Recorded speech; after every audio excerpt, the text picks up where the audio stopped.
In this video, we are going to talk about Amegilla. Amegilla is a large genus of bees in the tribe Anthophorini. Several species have blue metallic bands on the abdomen and are also referred to as blue-banded bees. The genus occurs all around the world, but very few live above 45 degrees north.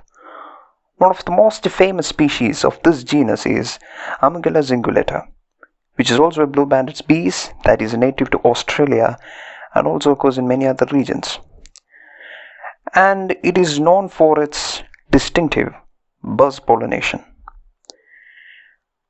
But it is also reported that these species was also reported in Papua New Guinea, Indonesia, East Timor, Malaysia, and of course, India. But the later records refer to us, it was actually confused with another species which looks absolutely similar, which is known as Amegilla zonata, which is the one that you are seeing in this video. It's none other than Amegilla zonata. It actually appears to live in tropical and subtropical regions.